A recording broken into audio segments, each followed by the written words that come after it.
Hello everyone, welcome to Naira study. अब आप सब कैसे हैं? आई होप कि आप सभी अच्छे होंगे और अपनी स्टडी को कंटिन्यू कर रहे होंगे।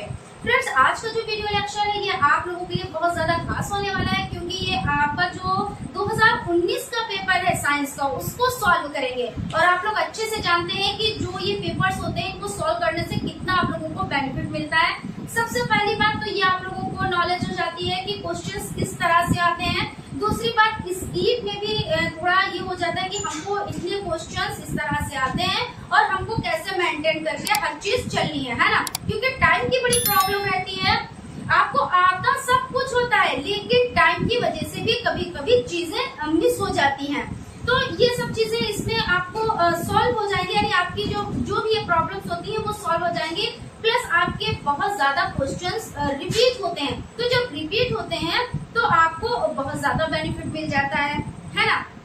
तो इन्हीं सब चीजों को मद्देनजर रखते हुए हम लोग जो पेपर है इसको सॉल्व करेंगे। सबसे पहले हम लोग बहुविकल्पी टाइप क्वेश्चंस को सॉल्व करेंगे, उसके बाद लघुत्तरीय टाइप क्वेश्चंस को सॉल्व करेंगे और फिर लघुत्तरीय टाइप क्वेश्चंस को सॉल्व करेंगे। एक एक चीज को समझेंगे, उसकी बारीकियों को जानेंगे।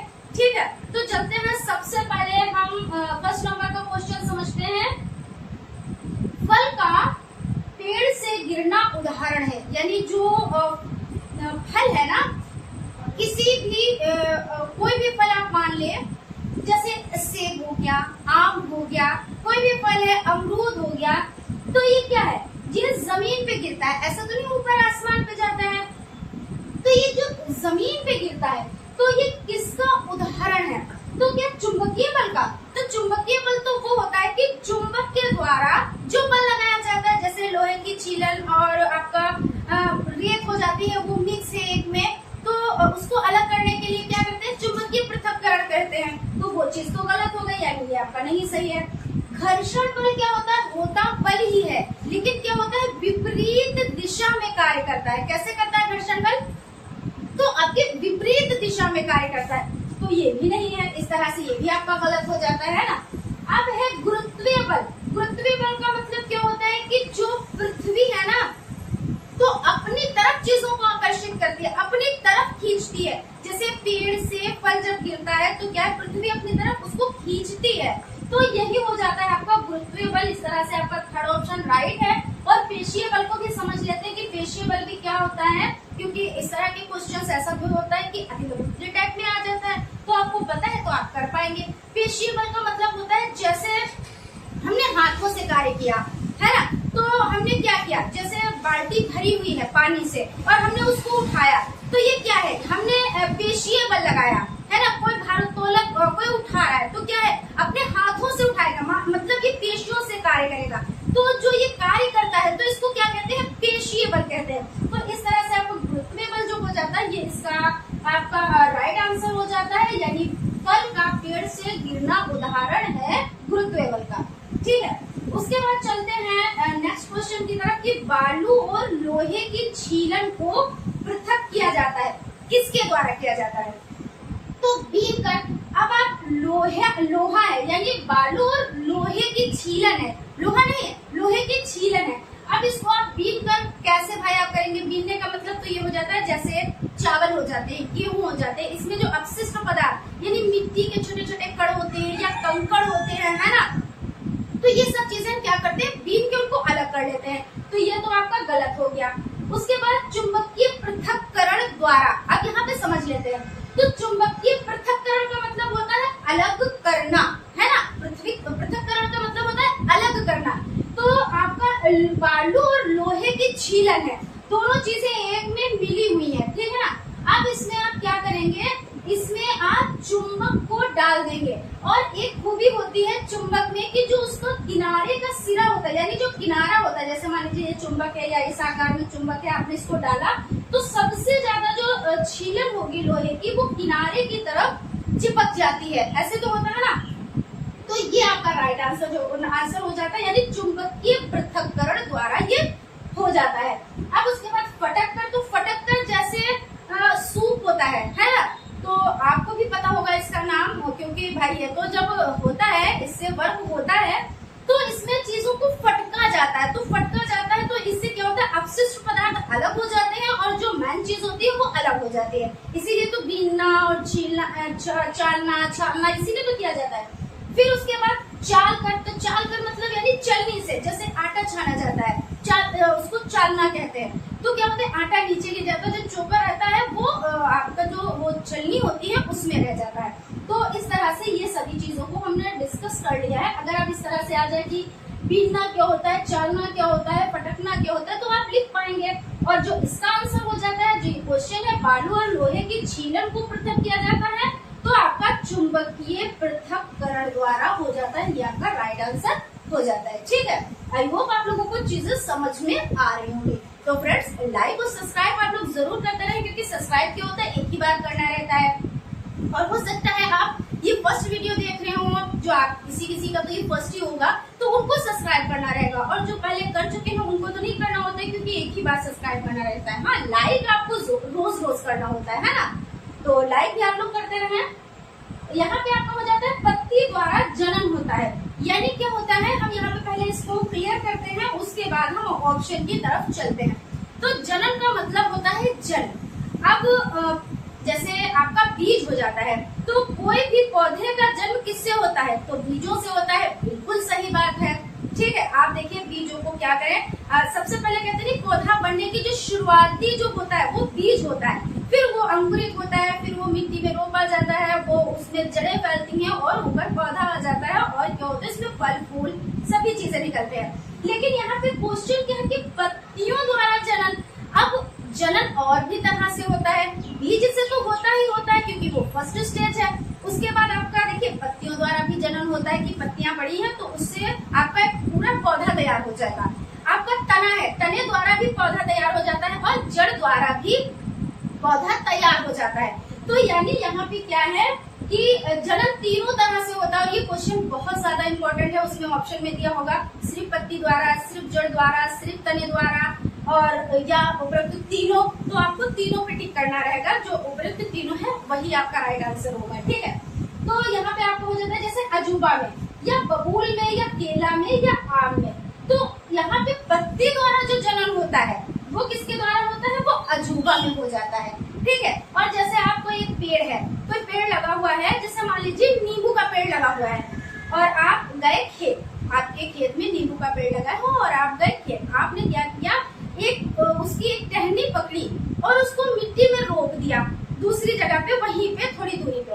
आप थोड़े दिन के बाद जाएंगे, देखेंगे तो आपको एक नया पौधा मिलेगा। तो ये क्या हो जाता है, ये तने द्वारा हो जाता है। इसी तरह जड़ द्वारा भी होता है। तो चीजें समझ में आई ना। तो यहाँ पे क्वेश्चन जो आपका है कि पत्ती द्वारा जनन होता है तो अजूबा में होता है। ठीक, उसके बाद नेक्स्ट क्वेश्चन है 4 नंबर का, उभयचर जंतु है। तो उभयचर का मतलब क्या होता है, जब उभयचर पता होगा तो आप क्वेश्चन को सॉल्व कर पाएंगे। उभयचर का मतलब होता है जो जल और थल दोनों में रह ले। और जलचर का मतलब क्या होता है, जलचर का मतलब नाम ही से पता चला है जो जल में सिर्फ रहे, है ना। और थलचर, थल यानी जो सिर्फ जमीन पे रहे, है ना। तो अगर सिर्फ जमीन पर रहे तो उसमें हम देख लेते हैं कौन जमीन पे रह पाते हैं, कौन पानी में रह पाते हैं, कौन आसमान पे रह पाते हैं, यानी हवा में उड़ते हैं, है ना। तो यहाँ पे हम समझ लेते हैं। तो पहले हम ऑप्शन की तरफ चलते हैं। मेढक है, मछली है, चिड़िया है, कुत्ता है। तो यहाँ पे जो मेढक है, आपने मेढक को देखा होगा, वो भूमि पर भी रह लेता है, यानी जमीन पे रह लेता है ना। और कहाँ पे रह लेता है, और पानी में भी रहता है। तो यानी ये क्या हुआ, ये उभयचर हुआ, है ना। और यहाँ पे इसको भी क्लियर करते हैं। मछली, मछली अच्छा बताए कहाँ पे रहती है, भाई मछली सिर्फ जल में रहती है, यानी मछली जल की रानी है। तो मछली जल ही की रानी है, वो सिर्फ जल में रह पाती है। अगर उसको बाहर निकालेंगे तो क्या कहते हैं, मछली जल की रानी और जीवन उसका पानी है। और हाथ लगाओगे तो डर जाएगी, और बाहर निकालोगे, जैसे ही उसको आप बाहर निकालेंगे वो मर जाएगी। यही तो होता है ना। तो वो मछली जो है सिर्फ जल के लिए अनुकूलित होती है। अनुकूलन का मतलब ये होता है कि जहाँ पे जो रह पा रहा है, अपने आप को वहां पर के काबिल बना पा रहा है, यही तो होता है ना। तो मछली जल में ही रह पाती है। तो ये तो नहीं हुआ क्योंकि ये सिर्फ जलचर है। चिड़िया क्या होता है, चिड़िया भाई आसमान में उड़ती है ना। और यहाँ पे कुत्ता, कुत्ता क्या है, जमीन में रहता है। ऐसा तो नहीं है जमीन में भी रह रहा है, पानी में भी रह रहा है, हवा में भी उड़ रहा है, ऐसा तो नहीं है, सिर्फ जमीन में रह रहा है। लेकिन यहाँ पे जो आपका ये ऑप्शन है मेढक, ये आपका राइट हो जाएगा। कैसे राइट हो जाएगा? उभयचर जंतु है तो मेढक है। कैसे है? तो ये जल में भी रह लेता है और थल में भी रह लेता है, यानी स्थल में भी रह लेता है, यानी जमीन को भी रह लेता है। ठीक है, तो यहाँ तक आपका क्लियर हो गया। आई होप आप लोगों को चीजें बहुत ही अच्छे से समझ में आ रही होंगी। अब चलते हैं नेक्स्ट क्वेश्चन की तरफ। द्रव्यमान का मानक मात्रक क्या है? तो द्रव्यमान का मानक मात्रक क्विंटल है या किलोग्राम है या ग्राम है या न्यूटन है? तो आपका जो आंसर हो जाता है वो किलोग्राम हो जाता है। तो इस तरह से हम लोगों ने क्या किया, 5 क्वेश्चंस जो आपके बहुविकल्पी टाइप हैं उनको हमने सॉल्व कर लिया। और अभी इस पर भी हम लोग डिस्कस करेंगे कि क्विंटल किसका है, ग्राम, न्यूटन, ये सभी पे हम डिस्कस करेंगे। ठीक है ना? तो आई होप आप लोगों को चीजें बहुत अच्छे से समझ में आई होगी। कहीं पे कोई डाउट, कोई कंफ्यूजन नहीं रहा होगा।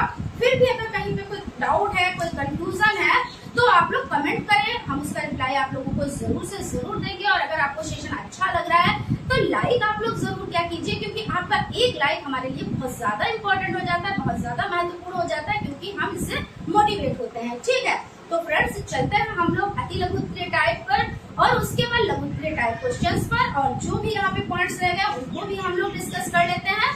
ठीक है, चलिए फ्रेंड्स स्टार्ट करते हैं। जो आप लोगों के अति लघु उत्तरीय टाइप क्वेश्चंस है, बहुविकल्पी टाइप क्वेश्चंस पर तो डिस्कस कर चुके हैं, और ये आपको अच्छे से पता है कि 2019 का पेपर सॉल्व कर रहे हैं। किस सब्जेक्ट का?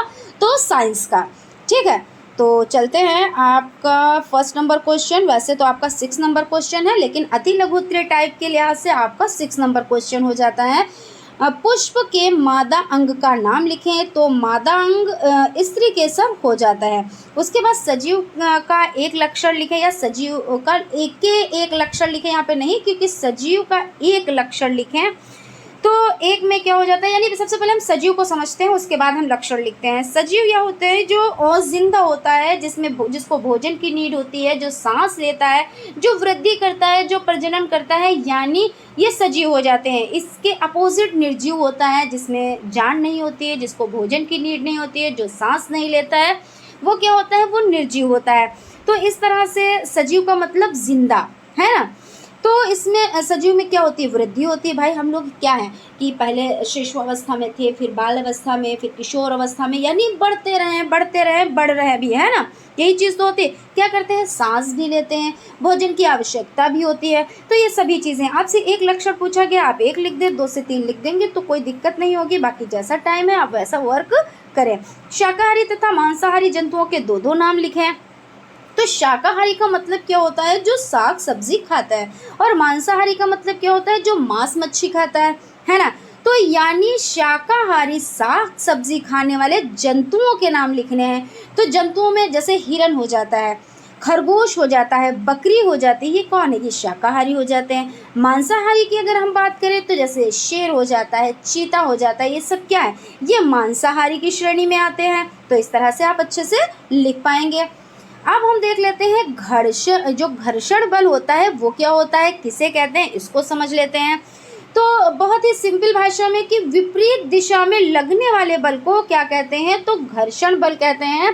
थोड़ा सा और भी समझ लेते हैं। देखिए जो घर्षण बल होता है वो क्या होता है, एक प्रकार का बल तो है, होता बल ही है, लेकिन क्या करता है वो हमेशा किसकी कैसे करता है, तो विरोध करता है। किसका, गति का विरोध करता है। यानी विरोध का मतलब ये, जैसे हमने आपसे कहा ये चीज़ अच्छी है, आपने उसका हमारा विरोध कर दिया, हमारी बात का। आपने कहा नहीं ये चीज़ खराब है, हमने कहा ये इंसान गोरा है, आपने कहा नहीं ये काला है, यानी मतलब आपने हमारी हर बात का विरोध किया। यही तो होता है ना। तो घर्षण बल भी ऐसे होता है, बल तो है, गति तो है, लेकिन क्या करता है, विपरीत दिशा में कार्य करता है। ये ऋणात्मक भी है। और घर्षण को कम करने के लिए हम क्या करते हैं, भाई जब घर्षण हो जाता है, जैसे मशीन चला रहे हैं, ठीक है, अब वो कसी बहुत ज़्यादा, मतलब उसमें बहुत ज़्यादा ताकत पड़ रही है और वो चल नहीं रही है, तो क्या हो जाता है उसमें, तो यानी उसमें अब वो बढ़ा है, घर्षण बल उसमें बढ़ा है, यानी वो विपरीत बल लगा रहा है। यानी हम एक बल लगा रहे हैं उस पर कार्य करने की, और घर्षण बल क्या कर रहा है, उसके अपोजिट बल लगा रहा है कि स्पीड में नहीं आने दे रहा है। यानी बल लगा रहा है कि हम तो कार्य करने के लिए और वो कार्य नहीं करने देने के लिए। अब घर्षण को कम करने के लिए हम क्या करते हैं, जैसे स्नेहल होता है, लुब्रिकेटस का क्या करते हैं, यूज़ करते हैं। जैसे ग्रीस हो जाता है, मोबिल हो जाता है, मशीन का तेल हो जाता है। लेकिन हर जगह पे घर्षण बल को कम करने के लिए एक ही चीज़ का हम तो यूज़ नहीं कर सकते। भाई आप मान लीजिए ग्रीस है या मोबिल है और हम सिलाई मशीन में हम वो डाल दें तो क्या होगा, उसमें जो वो उसकी ग्रीस जो होती है तो उसके धब्बे कपड़े में पड़ जाएंगे, है ना, तो कपड़ा ख़राब हो जाएगा। तो इसीलिए उसमें घर्षण बल को कम करने के लिए क्या करते हैं, मशीन के तेल का यूज़ करते हैं जिससे कपड़ा ख़राब ना हो, है ना। और चीज़ों में जैसे गाड़ियों में और जैसे कोई भी ऐसा आपका कोई सिस्टम होता है, जनरेटर वगैरह, इंजन वगैरह ऐसा होता है, तो उसमें इसका जैसे मोबिल हो जाता है, ग्रीस हो जाता है, इसका यूज़ कर लेते हैं, है ना। तो यानी अब समझ में आपके आ गया होगा बहुत अच्छे से कि घर्षण बल क्या होता है, यानी मतलब अपोजिट है। बस इतना आप समझ लें अच्छे से कि अपोजिट है, अपोजिट वो कार्य करता है। हालांकि इतना बड़ा लिखने की ज़रूरत नहीं है, अगर ये लघु में आता है तो आप लिखें, थोड़ा सा लेंदी ही लिखना पड़ेगा, और अगर अति में आता है यानी अति लघु में आता है तो आप छोटा लिखें, उस तरह से जैसे टाइम हो उसके अकॉर्डिंग। पदार्थ की कितनी भौतिक अवस्थाएं होती है। अब यहाँ पे पूछ रहे हैं पदार्थ की भौतिक अवस्थाओं के बारे में बात कर रहे हैं, तो सबसे पहले हम ये समझ लेते हैं कि पदार्थ कहते किसको हैं। देखिए वीडियो थोड़ी सी लॉन्ग हो जाती है, लेकिन इसकी टेंशन ना लिया कीजिए, चीज़ें क्या है अच्छे से समझ में आनी चाहिए। ऐसा नहीं है कि हमने एक पेपर सॉल्व कर लिया, हमारी समझ में कुछ भी नहीं आया। भले आप बहुत ज़्यादा पेपर ना सॉल्व करें, 2 से 3 पेपर सॉल्व कर लें, है ना, वैसे तो आपको सभी पेपर सॉल्व करने रहेंगे, लेकिन 2 से 3 भी पेपर आप सॉल्व कर लेते हैं और अच्छे से चीज़ों को समझते हैं, उसके पॉइंट्स को बारीकी से समझते हुए चलते हैं, तो आपको बहुत ज़्यादा नहीं पढ़ना पड़ेगा। और कहते नहीं है गागर में सागर हो जाता है ना। और वैसे आप कितना भी सागर इकट्ठा कर लें, लेकिन गागर उससे नहीं भर सकती। क्यों? क्योंकि आपने अच्छे से समझ के नहीं पढ़ा है। तो इसीलिए जो चीज़ हम पढ़ा रहे हैं आपको पहले उसके पॉइंट्स को समझा रहे हैं। हमारा मेन मोटिव ये है कि आपको समझ में आना चाहिए, ना कि हमारा ये है कि हमने एक पेपर सॉल्व करा दिया, हो गया, प्लेलिस्ट बना दी, आपने उसको देख लिया। इससे कोई बेनिफिट नहीं मिलेगा। बेनिफिट जब मिलेगा जब आपको वो चीज़ें समझ में आ जाएं। ठीक है, तो हम लोग चलते हैं क्वेश्चन की तरफ कि पदार्थ की कितनी भौतिक अवस्थाएं होती हैं। तो पदार्थ सबसे पहले ये देखते हैं पदार्थ कहते किसको हैं। तो जो पदार्थ है ना, तो दुनिया की हर एक वो चीज़ जो जगह घेर सकती है। कौन सी? दुनिया की हर वो चीज़ जो जगह घेरती है या घेर सकती है और जिसमें कुछ भार भी होता है। ये भी समझिएगा, जगह भी घेर रही है प्लस क्या है, भार भी होता है, तो क्या कहलाता है? पदार्थ कहलाता है।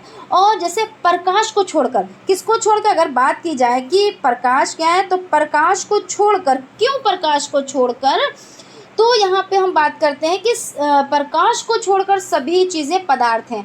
अब ये क्यों ऐसा है? ये जगह तो घेरती है, जो प्रकाश है वो क्या करती है, जगह तो घेरती है, लेकिन इसमें क्या है, वज़न नहीं होता है। प्रकाश में क्या है, जगह तो घेरती है लेकिन वज़न नहीं होता है, इसलिए। और हवा क्या है, और हवा क्या है अगर बात की जाए तो हवा स्थान घेरती है और इसमें क्या होता है, वज़न भी होता है। तो जो हवा हो जाती है वो पदार्थ है। अब यहाँ पे आपका क्वेश्चन क्या, अब हमने ये तो समझ लिया कि पदार्थ क्या है। अब क्वेश्चन कह रहा है इसकी भौतिक अवस्थाएं कितनी है, क्योंकि भौतिक अवस्था भी होती है और रासायनिक अवस्था भी होती है। तो यहाँ पे भौतिक अवस्था को समझते हैं और रासायनिक अवस्था को समझते हैं, फिर हम क्वेश्चन के आंसर की तरफ चलते हैं। ठीक है, तो भौतिक आधार वो होता है जो बाहरी बनावट होती है। क्या होता है? भौतिक आधार वो होता है जो बाहरी बनावट होती है, और रासायनिक आधार वो होता है जो आंतरिक संरचना के आधार पर बनाया जाता है। ठीक है, अब समझ में आ गया कि भौतिक आधार क्या है, जो बाहरी बनावट है। तो इस तरह से इसमें ठोस, द्रव, गैस 3 अवस्थाएं होती हैं। और ठोस का मतलब ये होता है जिसका आकार बदलता नहीं है। भाई आपने कोई ईंट का टुकड़ा लिया और उसको कहीं पे रखा, तो क्या उसका आकार बदल गया? नहीं बदला, ये ठोस है ना। तो ठोस में क्या होता है, आकार नहीं बदलता। और जो बह जाता है वो क्या है, वो द्रव है ना। इसमें क्या है, इसमें भाई आकार बदल जाएगा। अभी आप द्रव्य कोई चीज़ है उसको छोटे बर्तन में डालो तो उस तरह से हो जाएगी, बड़े बर्तन में डालो तली में फैल जाएगी, इस तरह से हो जाता है। और गैस क्या है, जो उड़ जाता है। और जगह घेरने की सबसे ज़्यादा क्षमता किस में होती है? क्वेश्चन आ सकता है आपका कि जगह घेरने की क्षमता सबसे ज़्यादा किस में होती है, तो भाई गैस में होती है। ठीक है, तो यहाँ तक आपका ये कंप्लीट हो गया। आई होप आप लोगों को चीज़ें बहुत अच्छे से समझ में आ रही होंगी। अब चलते हैं नेक्स्ट क्वेश्चन की तरफ। समय का मानक मात्रक क्या है? तो समय का मानक मात्रक सेकंड हो जाता है ना भाई। जैसे 60 सेकंड का 1 मिनट होता है, 60 मिनट का 1 घंटा होता है। तो समय का मानक मात्रक क्या हो जाता है, सेकेंड हो जाता है।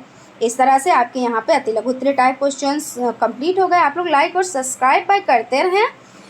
गति किसे कहते हैं, गति के प्रकार लिखिए। अब यहाँ पे क्वेश्चन पढ़ लेते हैं क्वेश्चन ये, फिर उसके बाद है जरायुज और अंडायुज में अंतर क्या है। चलते हैं देखते हैं गति किसे कहते हैं। सबसे पहले इस क्वेश्चन को देखते हैं, क्वेश्चन नहीं पढ़ेंगे भाई। गति किसे कहते हैं, तो गति का मतलब क्या होता है भाई, आप गति में हैं, आप एक स्थान से दूसरे स्थान पे जा रहे हैं, है ना, सिंपल भाषा। अब हम यहाँ पर समझते हैं, यदि समय के साथ वस्तु अथवा उसके किसी भाग की स्थिति में परिवर्तन हो तो वस्तु की गति होती है। यदि समय के साथ वस्तु अथवा किसी भी भाग में परिवर्तन नहीं होता है तो क्या होता है, वो विराम अवस्था में है। भाई आपने टेबल पे कोई चीज़ रख दी, ठीक है, अब वो जहाँ पे रखी, क्योंकि कुछ चीज़ें ऐसी होती हैं भाई स्वयं चल के चली जाती है, कुछ चीज़ें ऐसी होती है भाई टेबल पे आपकी वॉच रखी हुई है, तो वो जब तक उस पर कोई बाहरी बल ना लगाया जाए, जैसे आपने उसको जब तक उठाया नहीं, उठा के दूसरी जगह पे नहीं रखा, तो क्या वो चीज़ चली गई, यानी अभी वो विराम अवस्था में है। लेकिन जब आप उस पर कोई बाहरी बल लगाएंगे तब क्या होगा, वो एक स्थान से दूसरे स्थान पर जाएगी, तो वो क्या हो जाती है, वो गति कहलाती है। और इसके अगर हम विपरीत की बात करें कि अगर वो चुपचाप है, उसमें कोई गति नहीं हो रही है, तो वो क्या है, विराम अवस्था में। क्वेश्चन क्या है, गति किसे कहते हैं, गति के कौन कौन से नियम है लिखिए। और यहाँ पे आपका ये जो क्वेश्चन है देख लेते हैं। क्वेश्चन भाई गति के प्रकारों की बात हो रही है, यहाँ पे प्रकार कितने हैं गति के प्रकार, तो यहाँ पे आपका हो जाता है गति के 4 प्रकार है। देखिए रेखीय गति, रेखीय गति का मतलब होता है जो एक सीधी रेखा में कार्य कर रही होती है। जैसे आपकी जो मान लीजिए 4 व्हीलर है या 2 व्हीलर है या ट्रेन है या बस है, एक सीधी रेखा में जा रही है, तो वो कौन सी हो जाती है, वो रेखीय गति कहलाती है। भाई नाम से ही पता चल रहा है। घूर्णन गति क्या होता है कि जैसे कुम्हार का चाक है, कुम्हार का जो चाक है तो वो क्या है, अपने यहाँ पे उसका अक्ष होता है और इस तरह से वो अपनी कीली पे यहाँ पे घूमता है। जब इस तरह से इस पे लगाया जाता है बल, तो इस तरह से वो क्या करता है, घूमता है, यानी ये घूर्णन गति। वृत्तीय गति क्या होती है, जैसे आपको हो जाता है वृत्त में घूमना, अपने ही सर्किल में घूमना, जैसे कोल्हू का बेल होता है तो वो क्या होता है, वो अपने ही सर्किल में इस तरह से घूमता है ना, या यहाँ पे इस तरह से होता है, वो अपने और कहीं पे नहीं जाएगा, बस यहीं पे इतने ही वृत्त में घूमेगा। दोलन गति, जैसे बच्चा झूला झूल रहा है, तो जो बच्चा झूला झूलता है तो क्या होता है, पहले वो अपने जहाँ पे मैन बिंदु यानी मुख्य बिंदु, यहाँ पे हम समझ लेते हैं मुख्य बिंदु, यहाँ पे ये झूला, ये लड़की बैठी हुई है यहाँ पे, तो ये पहले अपने मुख्य बिंदु पे आएगा, ठीक है, ये झूला आएगा आपका, फिर उसके बाद इस तरफ जाएगा, फिर उसके बाद मुख्य बिंदु पर आएगा, फिर आपकी दूसरी तरफ जाएगा। इसी तरह जैसे आपकी घड़ी हो जाती है, घड़ी हो जाती है और उसमें क्या है, जो पेंडुलम लगा होता है, पेंडुलम लगा होता है तो उसमें क्या होता है, ये टन टन की आवाज़ करता है ना, लेकिन क्या होता है, ये इधर हो जाता है फिर इधर जाता है, तो इस तरह से क्या होते हैं कि ये दोलन गति कहलाती है। तो इस तरह से 4 प्रकार हो जाते हैं। अब यहाँ पे हम समझ लेते हैं गति के प्रकार। जब कोई वस्तु सदैव एक सरल रेखा में गति करती है, देखिए वही बात, तो उसकी गति सरल रेखीय गति कहलाती है। जब कोई वस्तु किसी अन्य वस्तु के वृत्ताकार मार्ग पर गति करती है तो उसे वृत्तीय गति कहते हैं। जब कोई वस्तु अपने अक्ष के चारों ओर घूमती है तो की गति घूर्णन गति कहलाती है। और जब कोई वस्तु अपने माध्य स्थिति के दोनों ओर गति करती है, यानी माध्य स्थिति, वही चीज़ जो झूला, हमने झूले का एग्जाम्पल दिया और घड़ी के पेंडुलम की बात करी, तो इस गति को क्या कहते हैं, दोलन गति कहते हैं। और सभी गतियाँ देखो जितनी भी हैं सब नाम से ही पता चल रही हैं कि कौन कौन सी गति किस में है। अब यहाँ पे क्वेश्चन आपका है जरायुज और अंडायुज में अंतर क्या है। तो जरायुज का मतलब क्या होता है, आपने क्या ये पहली बार सुना ना, नहीं ऐसा नहीं हो सकता क्योंकि आपने सुन रखा होगा। जरायुज का मतलब होता है वो शिशु, जो जीव जो खेड़ी में लिपटा हुआ पैदा होता है उसे मनुष्य, जैसे मनुष्य यानी जो बच्चे के रूप में जन्म लेता है ना, जो बच्चों को जन्म देता है वो जरायुज कहलाता है। और जो अंडे के रूप में, जैसे जो जीव जो अंडे देते हैं, है ना, ऐसे अंडायुज नाम से ही पता चल रहा है, उसका अपोजिट कर लें कि भाई जो बच्चे के रूप में, तो अंडायुज कहलाते हैं। जैसे कछुआ हो गया, सांप हो गई, पक्षी हो गई, ये सभी क्या हैं, ये अंडायुज कहलाते हैं। और जरायुज में जैसे मनुष्य हो जाता है भाई, बकरी हो जाती है और आपकी भैंस हो जाती है और गाय हो जाती है, ये सभी क्या है, ये जरायुज में आते हैं। तो उसके बाद नेक्स्ट क्वेश्चन है आपका, मरुस्थलीय पौधों की पत्तियां प्राय नुकीली होती हैं, क्यों? इन पौधों की मुख्य विशेषता क्या है भाई? मरुस्थल में क्या है, मरुस्थलीय क्षेत्र है, वहाँ पे पानी की कमी है। अब जाहिर सी बात है जो पानी की कमी, अब ये वहाँ के जो पौधे होते हैं वो किस तरह से होते हैं, इस तरह से उसमें कांटे कांटे ही होते हैं उस वहाँ के जो पौधे होते हैं, और वहाँ की पत्तियाँ क्या होती हैं, नुकीली हो जाती हैं। तो ऐसा क्यों है? क्योंकि पानी की कमी की वजह से जो ज़मीन से वो पानी ले पाते हैं, वो क्या करते हैं, अपनी पत्तियों के ऊपर वो सिंचित कर लेते हैं, मतलब उसको इकट्ठा कर लेते हैं। तो यही ये क्या होता है, वो कांटे रूप में बदल जाते हैं। अब यहाँ पे हम समझ लेते हैं कि पत्तियों की सतह में पानी निरंतर वाष्प बनकर उड़ता रहता है। मरुस्थलों में पानी की कमी के कारण वहाँ का वातावरण शुष्क होता है, अतः पत्तियों से पानी वाष्प बनकर उड़ ना जाए, इसके लिए पत्तियां कांटों के रूप में बदल जाती हैं। इन पौधों के तने हरे एवं चपटे होते हैं और भोजन बनाने का कार्य करते हैं। तो समझ में आया कि जैसे भाई भाप में उड़ ना जाए, क्योंकि वहाँ पानी तो होता नहीं है, बहुत ही कम मात्रा में वहाँ पे पानी मिलता है, क्योंकि किल्लत रहती है। आप तो बहुत अच्छे से जानते हैं, क्योंकि भाई वहाँ का जो जहाज कहलाता है ऊँट, वो भी यही करता है कि पानी को अपनी थैली में भर लेता है और हफ्तों तक वो चलाता है। तो बस इसी तरह से वहाँ का भाई जहाँ पे जो रहेगा उसके अनुकूल उसको ढलना ही पड़ेगा, वो चाहे जीव हो, चाहे जंतु हो, चाहे वहाँ के मनुष्य हो, चाहे वहाँ के पेड़ पौधे हों, सभी को अनुकूलन बना के रखना होता है। अनुकूलन का मतलब वहाँ के अनुकूल उसको ढलना ही पड़ता है। तने का छोटा टुकड़ा तोड़कर देखा जाए तो वो अंदर से स्पंज जैसा जलयुक्त तथा लसदार होता है। वह अपने अंदर अधिक पानी संचित कर लेता है। कांटे जैसी संरचनाएं जल की हानि को कम करती हैं और रचने वाली जंतुओं में पौधों की रक्षा भी करती हैं। पौधों की भांति मरुस्थल में रहने वाले जंतुओं को भी कुछ विशिष्ट गुण होते हैं। अनेक प्रकार के सर्प, मकड़ियाँ, चूहे, कीट व छिपकली आदि मरुस्थल में पत्थरों के नीचे या छोटे छिद्रों और दरारों में रहते हैं। इन जंतुओं की अधिकांश त्वचा मोटी होती है, जो शरीर से पानी के ह्रास को रोकती हैं। यानी कम हो रहा है पानी, तो उसकी कमी को रोकेंगे, तभी तो जीवित रह पाएंगे ना। फिर उसके बाद क्या है, पुष्प के कितने भाग होते हैं, उसके भागों का चित्र बनाकर संक्षेप में वर्णन कीजिए। तो यहाँ पे देख लेते हैं। बाह्य दलपुंज होता है, दलपुंज होता है और पुष्पाक्ष होता है, और इसमें क्या होता है, जायांग होता है, पुमंग होता है। तो ये चित्र तो आप लोग बहुत अच्छे से इसको बनाना सीख लें, कुछ भी नहीं है इसमें, पुष्प तो आपको बनाना ही आता है। तो आपने इसको पुष्प को बना लिया और उसके बाद आपने क्या किया, इसके अलग अलग भागों को आपने दर्शा दिया। ये दलपुंज है, तो इसमें देखिए जो पत्तियां हैं उसका डंठल किधर है, तो अंदर की तरफ है ना। और इसमें देखिए क्या है, ये बाह्य दलपुंज है, तो इसमें जो इसका पतला भाग है ये बाहर है। नाम से इस तरह से ट्रिक बना के छोटी छोटी अपने आप से माइंड से ट्रिक, हालांकि हम तो बताते हैं, कुछ चीज़ें हम अपने मन से भी, कि यहाँ पे देखिए बाहर है, तो इसका जो बाहरी हिस्सा ये बाहर है, और इसमें दलपुंज है तो अंदर की तरफ है। फिर इसके बाद पुमंग है, तो पुमंग देखिए इस तरह से, ये इस तरह से बना हुआ है पुमंग। बाकी आप 2 से 3 बार बनाएंगे, आपको बहुत अच्छे से समझ में आ जाएगा। यहाँ पे आपका हो जाता है जायांग और ये आपका हो जाता है चांद। ये सभी आपका बहुत अच्छे से आप इसको बनाइए। फिर उसके बाद है तंबाकू के सेवन से होने वाली 2 हानियाँ लिखिए। तो आपको सभी को पता है तंबाकू से होने वाली कौन कौन से हानियाँ हैं। तंबाकू के सेवन से दमा हो सकता है और तंबाकू के सेवन से मुंह का कैंसर हो जाता है। लेकिन क्या होता है, बहुत लोगों को चीज़ें बताई जाती हैं तो उनकी समझ में नहीं आता, लेकिन जब चीज़ें हो जाती हैं तब सिर्फ पछताने के सिवा कुछ भी नहीं बचता है। उसके लिए बाद में कोई कुछ भी नहीं कर पाता है। मृतिका किसे कहते हैं, इसमें किस प्रकार की मिट्टी उपयोग में लाई जाती है, तो पके हुए बर्तनों को मृतिका कहते हैं। इसमें चिकनी मिट्टी का प्रयोग करते हैं। यानी मृतिका आपने नाम सुना तो आपको लगा होगा क्या है ये, तो ये है कुछ भी नहीं, ये पके हुए जो बर्तन होते हैं उनको मृतिका कहा जाता है। ठीक है, उसके बाद आपका हो जाता है पर परागण के 2 लाभ लिखिए। तो आपका हो जाता है पर परागण से प्राप्त नई जाति अधिक उन्नत किस्म की होती है और रोगमुक्त होती है। और पर परागण होता क्या है, जो पाउडर जैसा एक नहीं होता है वही तो होता है ना पर परागण। जैसे यहाँ पे पुष्प के पराग कोश के परागण कणों के उसी पुष्प या दूसरे पौधे, पुष्प मतलब फूल है ना, दूसरे पौधे के किसी और फूल के वर्ती कागज पर पहुँचने की क्रिया को क्या कहते हैं, परागण कहते हैं। और यहाँ पे पूछा क्या गया है, पर परागण। तो पर परागण से क्या होता है, प्राप्त नई जाति अधिक उन्नत है ना, यानी ज़्यादा तरक्की की किस्म की होती हैं और इसमें क्या होता है, रोग मुक्त होती हैं। तो इस प्रिंट के से है, यहाँ पे हम देख लें अंडाशय की अनुप्रस्थ काट ये है, यहाँ पे हम लिख देते हैं इस चीज़ को, यहाँ पे लिखी हुई थी अंडाशय की अनुप्रस्थ काट। ठीक है, ये इसके लिए यहाँ पे लिखा है। तो इस तरह से आपने अच्छे से कर लिया और इसका जो ये यहाँ पे इसको नाम से दर्शाया गया है ये भी आप लोग याद कर लीजिएगा। तो आई होप आप लोगों को चीज़ें बहुत अच्छे से समझ में आई होंगी।